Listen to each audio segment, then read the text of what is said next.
han recibido un espíritu de hijos adoptivos que nos hace gritar: Abba, Padre. El Señor esté con ustedes. Lectura del Santo Evangelio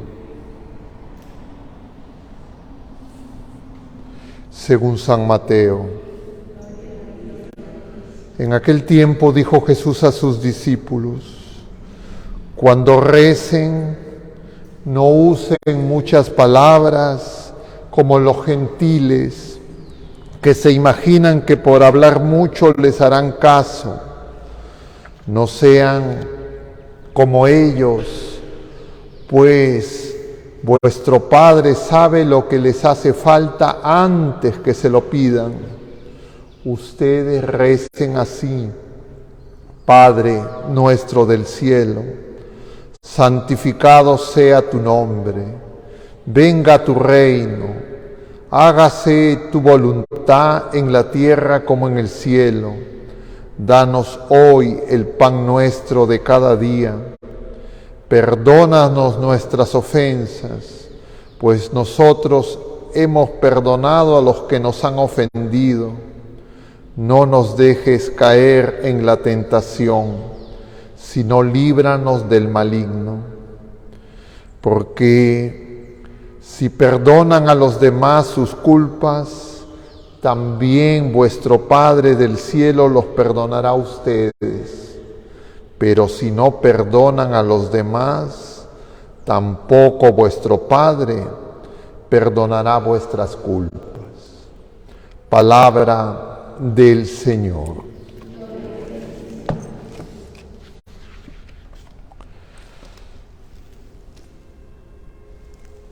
Muy queridos hermanos, estamos en este jueves eucarístico y en el Evangelio, pueden tomar asiento, se nos presenta la oración de Jesucristo, la oración de los hijos de Dios, el Padre Nuestro.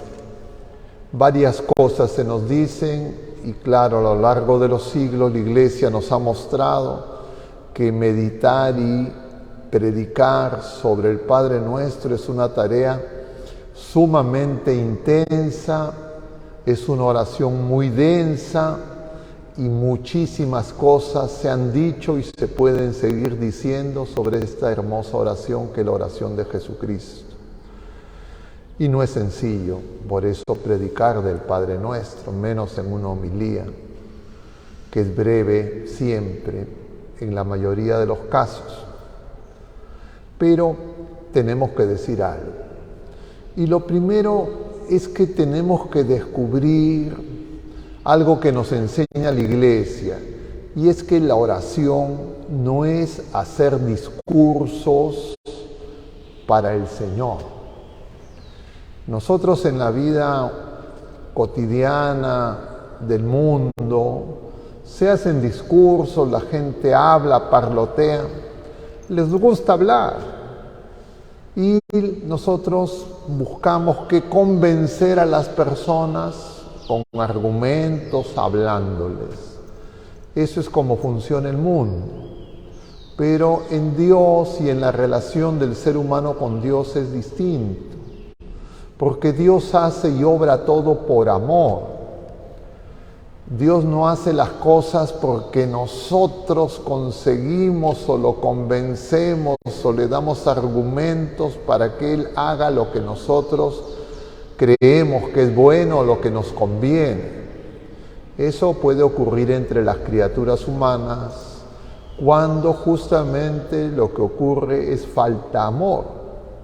Pero Dios es amor. Y entonces, en Dios, la oración es la persona de Jesucristo que establece y quiere que nosotros tengamos una nueva relación con Dios.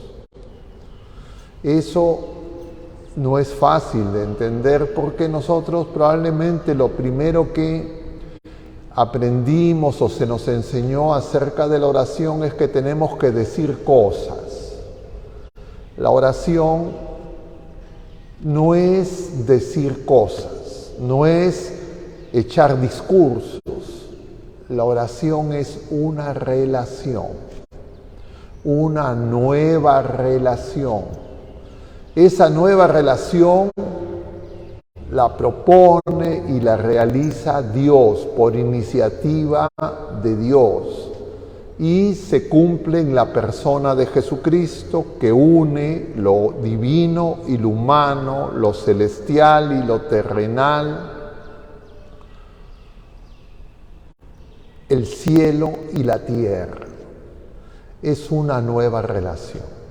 Y en esa nueva relación, los seres humanos, a través de Jesucristo, somos insertados en Dios, que es relación de tres personas divinas, en unidad perfecta, en amor infinito. Es de la oración. A veces se pueden decir palabras, pero es una relación de amor. Entonces, esa relación de amor empieza porque Dios nos ama. Él viene a manifestarnos su amor, no porque nosotros amamos a Dios. Pero generalmente nosotros nos acercamos al Señor como en las relaciones humanas comerciales, ¿no? ¿Qué hace un vendedor? ¿Qué hace una persona que quiere convencer a otra? Le sonríe, le busca argumentos, le presenta las cosas, mire, este es bueno, etcétera, etcétera, y te vende algo. Con el Señor no hay compra-venta. Y nosotros estamos, diríamos, imbuidos por la mentalidad del mundo en la relación de compra-venta. Y en la relación de compra-venta, los que han hecho algo de ventas y saben cuando les enseñan, tienen que ser pues persuasivos, empáticos, etc. Y entonces nosotros creemos que eso es lo más importante. Pero en la relación con Dios, lo más importante es lo que nos muestra el Señor. Y por esa razón tenemos dificultad.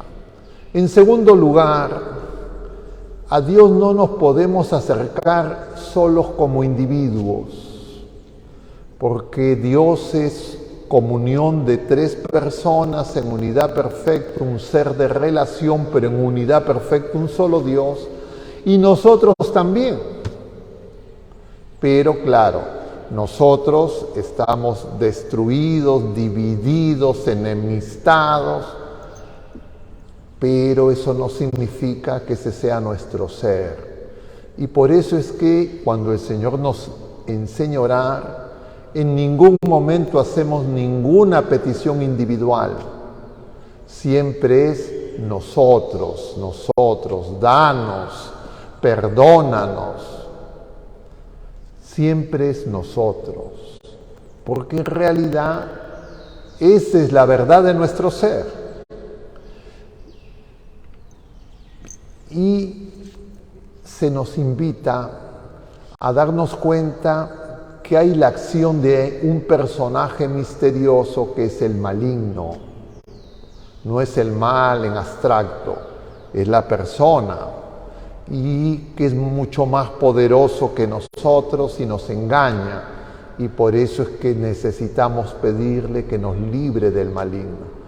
¿Quién lo puede hacer? Solo Dios. Y en esta oración es muy importante el perdón. Y perdón es una dimensión del amor de Dios. El amor humano que conocemos, ese amor eros y ese amor filía, no acepta el perdón porque es un amor comercial. Entonces llega un momento en que dice uno, no me conviene ya. Se acabó esta relación. En el mejor de los casos, bueno, tú por tu lado, yo por mi lado. Pero el Señor, amor y perdón, nos muestra que están unidos. Y entonces nosotros somos invitados a perdonarnos, como el Señor nos perdona. Porque en esa relación que es la oración, que es una relación con Dios, consecuencia de nuestra relación con Dios, somos purificados, unificados cada uno de nosotros en la integridad de nuestra persona humana y en la relación con las otras personas humanas llamados a ser uno, una sola familia. Nosotros tenemos que descubrir que el problema que tenemos es con Dios. Nosotros estamos peleados, enemistados con Dios. ¿Por qué nos confundimos y creemos que el problema es entre seres humanos? Primariamente, eso es una consecuencia, un síntoma, una manifestación de la enemistad con Dios. Porque nosotros, en el fondo de nuestro corazón, todos los seres humanos, deseamos justicia. Y cuando uno cree que hacen injusticia contra nosotros o contra uno de nuestros seres queridos, entonces queremos tomar la justicia por nuestras manos. Eso fue lo que intentó la ley del talión para contener el abuso, el exceso. Eso sigue igual, eso no ha cambiado entre los seres humanos. Lo que Jesucristo nos propone es la raíz de esos síntomas, de esa enfermedad, va la causa. Y la raíz es que nosotros, enemistados con Dios, somos injustos con Dios. Le quitamos a Dios lo que le corresponde. Nos apropiamos de la viña, queremos hacer las cosas según lo que nosotros imaginamos. Y eso, esa injusticia original contra Dios, que es el pecado, se traduce en la incapacidad de poder tener relaciones con justicia. Y entonces, consecuencia de eso, aparecen los abusos, la violencia, que nosotros creemos que es un problema entre nosotros. Y eso es un error. San Pablo descubre eso. De alguna manera la segunda carta a los Corintios nos habla de eso. San Pablo, fariseo, judío, que perseguía a los cristianos, se encuentra con el Señor y empieza su peregrinación, su purificación. Inicialmente él piensa que él va a lograr persuadir a los judíos, porque para él es tan claro este mensaje, cómo en Cristo se cumple todas las promesas y la grandeza que ha hecho el Señor cumpliendo en los hijos lo que había prometido a los padres, como dice en la primera a los Corintios. Se da cuenta que los judíos no quieren entender, como a él también le pasaba, que no es un problema de buenas formas, no es un problema que les tiene que hablar despacito, les tiene que hablar fuerte, como uno puede creer, porque San Pablo lo intenta todo. Les habla con claridad, no entiende. Les habla con dulzura, tampoco entiende, porque no es un problema de acoger palabras humanas ni que nos acojan a nosotros. Es un problema de si acojo o no acojo al Señor. Pero el mundo nos hace creer, no, mira, ve, con otras formas, ahí si fuera distinto. No es un problema de formas, es un problema del fondo espiritual, de la herida que hay en nuestro corazón. Y entonces, ¿qué ha ocurrido en Corinto? Que los corintios empiezan a despreciar a Pablo. No le dan ni siquiera para lo necesario para su subsistencia. Pablo vive en condiciones materiales muy duras. Quienes lo auxilian son los macedonios, son los de Filipo. Y entonces cuando lo empiezan a acosar y a decir, a ver, demuéstranos que tú eres el que estás hablando en el nombre de Jesucristo, que este es el Evangelio, lo que tú predicas y no lo que a ti se te ocurre, el Espíritu Santo mueve a Pablo y empieza a mostrar cómo él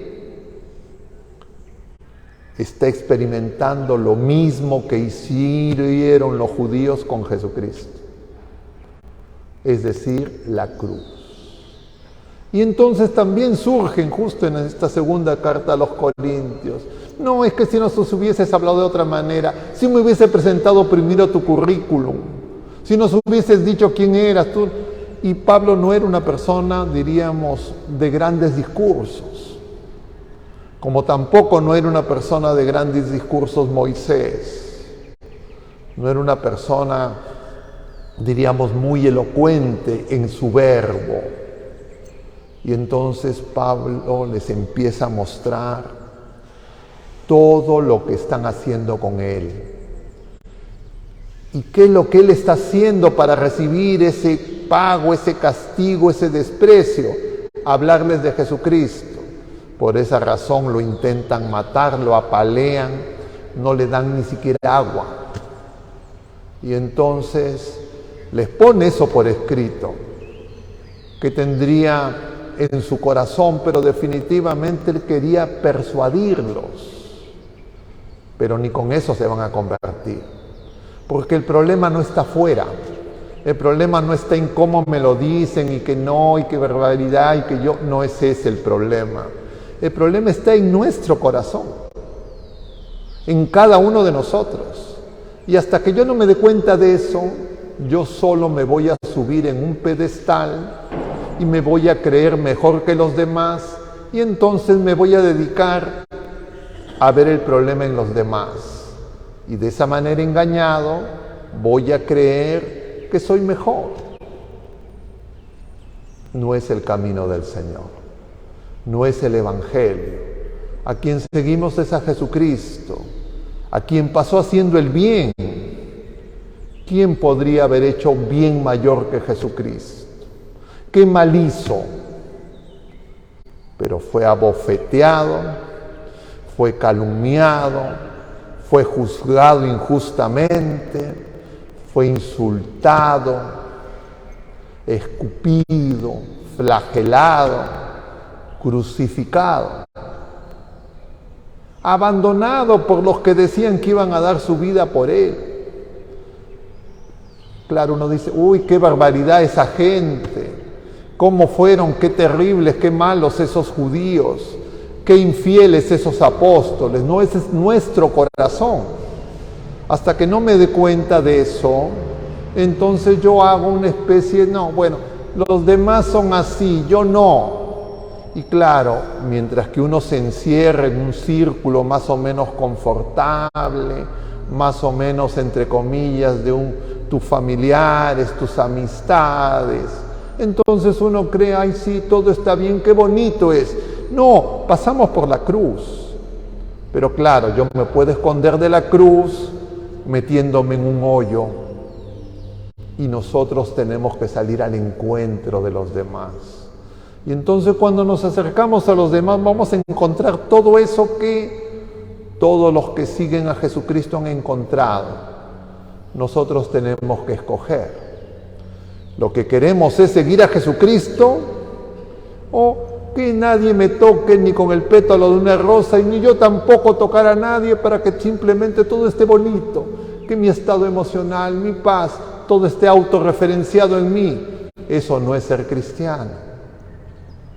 Y claro, uno quisiera que fuera diferente. Uno le gustaría que todo fuera más dulce, más amable. Ayer hablaba con unas personas, y entonces estas personas habían hecho una dinámica. La dinámica, ¿qué era? Se ponían en el salón en que estaban, todas eran mujeres, muy juntitas, decían. Y entonces después dos de ellas le decían: a ver, tú intenta que te dejen entrar. Y la otra persona también hacía lo mismo, la que dirigía. Entonces esa persona que intentaba dejar de entrar, nadie la dejaba entrar. ¿Y qué hiciste? Les contaba chistes, les hacía cosquillas, les decía: déjenme entrar, y no las dejaban entrar. Yo nunca había visto esa dinámica. Y luego la otra persona que supuestamente la que dirigía, que la dejaron entrar. ¿Y yo qué hice? Les pedí perdón y les dije, denme permiso. Entonces la enseñanza era, si nosotros pedimos permiso, todo se abre. Claro, uno puede tener una idea de que así es la vida del ser humano. Eso es un error. El problema es el pecado, porque llega un momento en que el ser humano pone un límite. Cuando dice, acá está mi fortaleza y yo acá me cierro, en mi egoísmo, en mi orgullo, en mi soberbia. Y entonces ahí ya no interesa las palabras que le digan, dulces, duras, blandas, porque el problema no está afuera, el problema no es el discurso que me echan, el problema es que necesito ser curado desde dentro. Porque si es que fuera simplemente un problema de formas, no habría guerras, no habría violencia, no habría abortos, no habría divorcios, porque resulta pues un poco de psicoterapia, un poco de conversación, de buenas modales, nuevas leyes, personas que tengan mejores salarios, etcétera. ¿Cómo uno puede creer equivocadamente? No, en los países, entre comillas, desarrollados, ahí sí todo funciona, todo es muy ordenado. Efectivamente, nosotros vivimos en una realidad caótica, pero incluso esos países, ¿no? Los nórdicos, la península escandinava, ¡ay, qué bien, cuánto respeto! Pero ahí matan a los niños, no respetan la vida de los ancianos, de los enfermos. Acá qué bonito, no hay síndrome de Down. ¿Por qué no hay? Porque los han asesinado. Y claro, la propuesta es, eliminemos a todos los que sobran, a todos los que no me gustan, a todos los que no son como yo. No es la propuesta de Jesucristo. El Señor lo que nos dice es, todos tenemos una herida primordial. No puede ser curada, sanada por nada que podamos hacer los seres humanos. Esa herida se llama pecado. Todos nosotros somos pecadores. Pero cuando yo me voy quedando simplemente con la cáscara, me quedo solamente con las apariencias, con las formas, entonces llega un momento en que cierro mi corazón y entonces me empiezo a aislar en mi torre de marfil y entonces no quiero escuchar al Señor. Pero me va a resultar cómodo disfrazarme de que sí lo escucho, porque lo que voy a querer es la aprobación de las criaturas humanas. No me va a interesar la aprobación de Dios, porque en realidad me he hecho un Dios a mi manera. Ese es el peligro que Pablo descubrió, el que era celoso fariseo. Y claro, toda la experiencia con los corintios fue un paso solamente, pero él seguirá avanzando.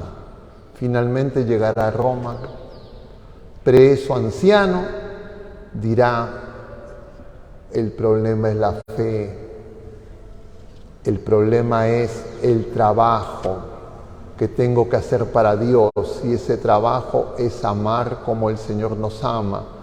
Y amar a veces exige dureza. Amar a veces exige corrección, arrancar.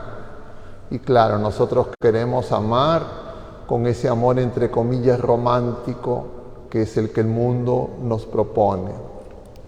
El amor de Dios se manifiesta en Cristo en la cruz. El amor de Dios duele, como nos enseña Santa Teresa.